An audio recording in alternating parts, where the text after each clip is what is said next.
नमस्कार, स्वागत आहे तुमचं सलोनीज आर्ट वर्ल्डमध्ये। आज आपण बघणार आहोत ही गुढीची रेडी रांगोळी।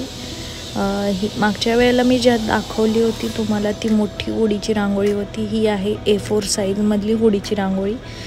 तर अशी गुढीची रांगोळी तयार करून तुम्ही साईडून रांगोळी काढू शकताय किंवा तसं पण तुम्ही ठेवू शकताय।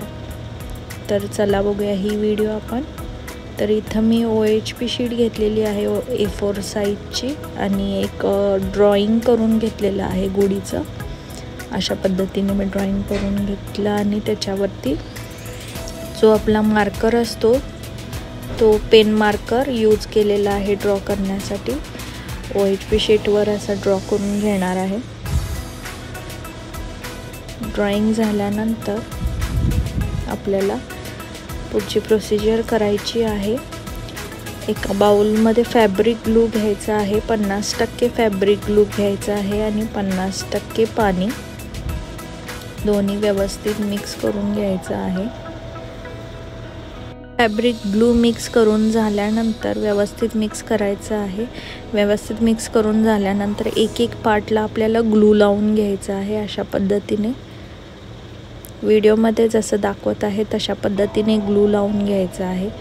जास्त ग्लू घट्ट करायचं नाही आहे आणि जास्त पातळ पण करायचं नाही आहे। मीडियम अशी कन्सिस्टन्सी ठेवायची आहे आणि मग एक एक पार्टला आपल्याला ग्लू लावून घ्यायचं आहे।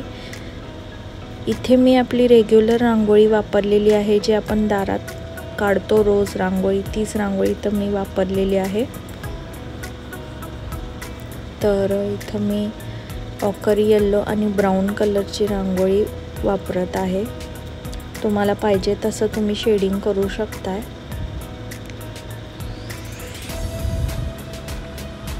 अशा पद्धतीने मी शेडिंग करून घेतले आणि एक दुसरी OHP शीट घ्यायची आहे, त्याच्यावरती ठेवायचं आणि असं हाताने रब करून घ्यायचं आहे। त्यामुळे काय होते की आपली रांगोळी व्यवस्थित चिटकते आणि उरलेली रांगोळी निघून जाते। अशा पद्धतीने आपल्याला OHP शीट झटकून घ्यायची आहे, त्यामुळे रांगोळी उरलेली निघून जाते। तर अशाच पद्धतीने बाकीच्या डिझाईनला पण आपल्याला ग्लू लावून रांगोळी चिटकून घ्यायची आहे। गडबड अजिबात करायची नाही आहे, व्यवस्थित ग्लू लावून व्यवस्थित रांगोळी चिटकून घ्यायची आहे।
इथं बघू शकताय आपला फर्स्ट लेअर ऑलमोस्ट कंप्लीट झालेला आहे। आता आपल्याला याला सुकायला ठेवायचं आहे, ॲटलिस्ट 2 तास तरी याला सुकायला ठेवायचं आहे। मग आपल्याला सेकंड लेअर करायला घ्यायचं आहे। इथे 2 तास पूर्ण झालेले आहेत, तुम्ही बघू शकता रांगोळी एकदम व्यवस्थित सुकलेली आहे। आता आपल्याला सेम प्रोसिजर याच्यावरती परत एकदा ग्लू लावायचा आहे आणि मग परत त्याच्यावरती आपल्याला रांगोळी चिटकून घ्यायची आहे। सेम प्रोसिजर करायची आहे, त्यामुळे काय होते रांगोळी आपली जराशी जाड दिसून येते आणि व्यवस्थित उठून दिसते। अशा पद्धतीने आपल्याला शेवटपर्यंत सेकंड लेअर सेम पद्धतीने करून घ्यायचा आहे आणि त्यानंतर मग थर्ड लेअर करायचा आहे। तो ॲक्रेलिक कलर आणि 3D आउटलाइनरचा वापर करून आपल्याला करायचा आहे।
तर इथे आपला सेकंड लेयर पण पूर्ण होत आला आहे।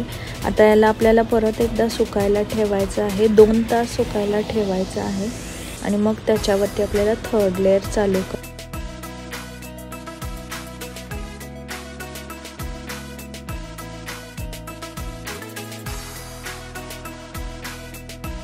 तर इथे तुम्ही बघू शकता आपला सेकंड लेयर पूर्ण सुकलेला आहे। आता आपल्याला थर्ड लेयर चालू करायचा आहे। ॲक्रेलिक कलरचा इथं मी वापर केलेला आहे आणि 1 नंबरचा ब्रश आहे, हा राऊंड ब्रश आहे, तो वापरत आहे मी इथे आणि मरून कलरचा ॲक्रेलिक कलर आहे। अशा पद्धतीने आपण त्याला असं बॉर्डर करून घ्यायचं आहे। जिथे गरज आहे तिथे आपल्याला शेडिंग करायचं आहे। ज्या त्या जी रांगोळीचा वापर आपण केलेला आहे त्या रांगोळीच्या कलर प्रमाणे आपल्याला ॲक्रेलिक कलर वापरून शेडिंग करायचं आहे। अशा पद्धतीने पूर्ण डिझाइनला आपल्याला शेडिंग आणि बॉर्डर करून घ्यायची आहे। तुम्हाला हवं तसं डिझाइन तुम्ही इथं करू शकताय, पाहिजे तशी शेडिंग करू शकताय। इथं तुम्ही कुंदनचा पण वापर करू शकताय। तुम्हाला हवं असेल त्या हिशोबाने तुम्ही क्रिएटिव्हिटी तुमची इथं दाखवू शकताय।